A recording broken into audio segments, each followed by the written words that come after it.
Good morning, Dr. Gary here on the road. Saturday morning in beautiful New Jersey, cloudy, rainy, wet, and cold.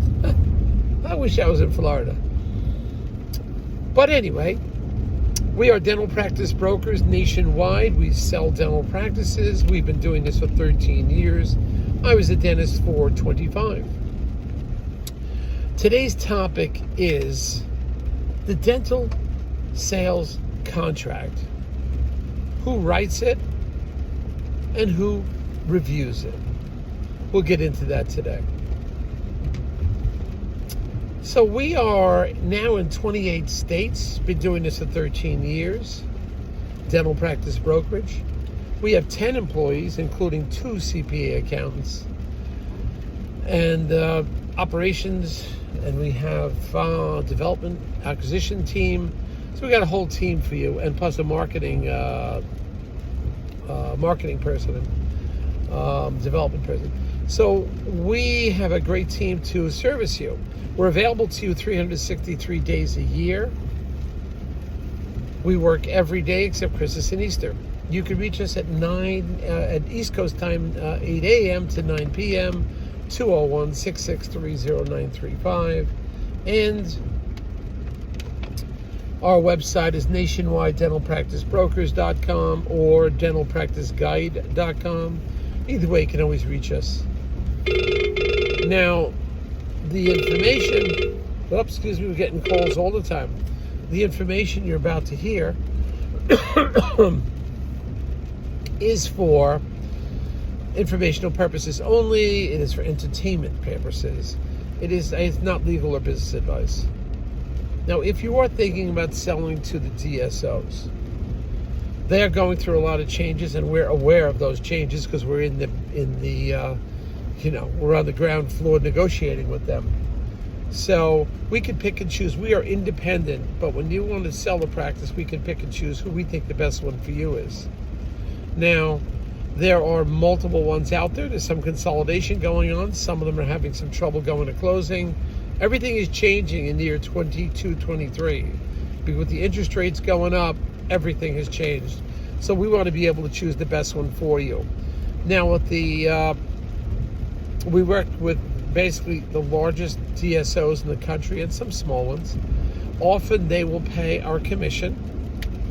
And generally the seller does not have any commission to pay when you work with us. Secondly, when you work with my team,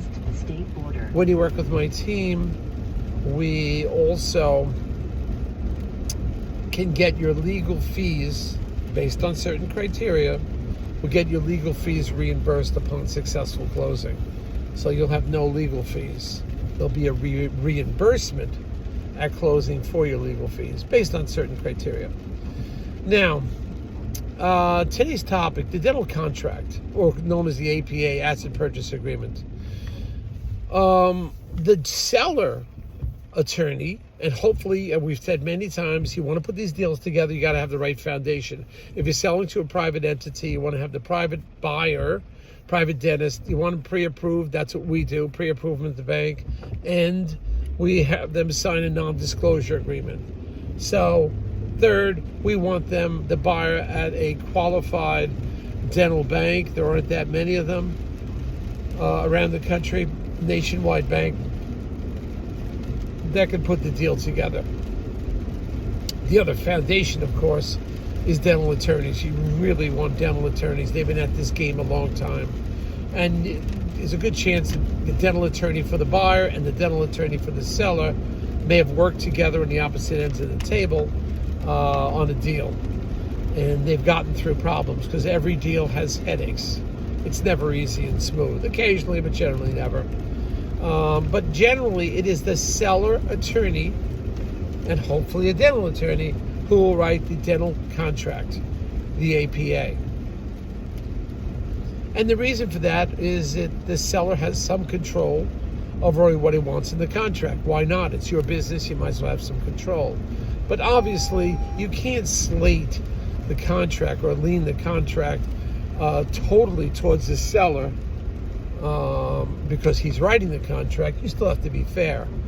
A well-written contract should be fair to the buyer and the seller, and you can slightly lean it towards the seller, but generally the seller. Now I have a situation right now, the buyer wanted to get this deal underway immediately, so the buyer's attorney, who was a dental attorney, who I recommended, and I get nothing out of the attorneys. I just need an attorney that's going to take you and I to the closing table. That's it. I want an attorney that's going to work nights, days, and weekends. Yes, on weekends. I expect some kind of response from them. Because many times we'll do something, an event will happen on a Saturday morning. I want the attorneys to know, because we had a situation where the seller had to reduce the asking price because the landlord's a headache, and the seller finally agreed. And I wanted everybody to know on Saturday morning, not wait till Monday, that the deal was going through. Again, 2 dental attorneys, they were basically took the message on the weekends. So, and they're historically not in court. So the dental attorney writes up the contract. Generally, the seller's attorney will write the contract. Now, you as a buyer will have a dental attorney too, and they'll represent you, and they will go through your contract that was given, that will go through the contract that was written. So the seller's attorney will take about a week to a little longer to create the contract. It's not a boilerplate. Certain elements are repeated, but every deal is a little different. Every deal has a little twist to it. And it could be just a few words or a few paragraphs, but a little different twist. There's also, if you want you as the seller, you may be asked, the buyer may ask you to stay on. So there's going to be an employment contract too. Sometimes the seller can write his own, or have the buyer write the employment contract. But historically, seller writes the dental contract, gives it to the buyer's attorney, who then critique it and review it and make the necessary changes. Okay? Once again, forget about a boilerplate contract. There's always something different. And the attorney has to stand behind it. All right? So, and protect you. And don't forget, he has a liability to protect you. So that contract has to be written properly. Therefore, your seller attorney is going to write the contract the way he wants it and not use a boilerplate contract. So the seller's attorney writes the contract, gives it to you and your attorney. You'll make the revisions or comments on it. So it will go to you and your attorney as a buyer. You'll review it, read it, make your comments. You'll then take a couple days to a week for that, hand that back to the seller's attorney with your comments. Now you as the seller have to review the comments, the changes, and the buyer's and the seller's attorney will either accept or negotiate on what you want. Negotiation is going to be restrictive covenant. It's going to be work in progress. You know, the work you're doing now before the closing, what's going to happen to that work? Because up until the closing, you always want to start. If a guy comes in pain, you're going to start the root canal. A guy comes in with a fractured posterior tooth, you're going to start the crown. So it's going to be work in progress that you're not going to finish, irreversible work, we call it, by the time the closing comes. So you're going to negotiate on that, what those work are. Then you're going to negotiate on remake policy. You did a crown 8 months ago. Now the new doctor buys it, the crown fractures, the porcelain comes off. Who's responsible? Usually it's 6 months to a year goes into the contract. That's standard.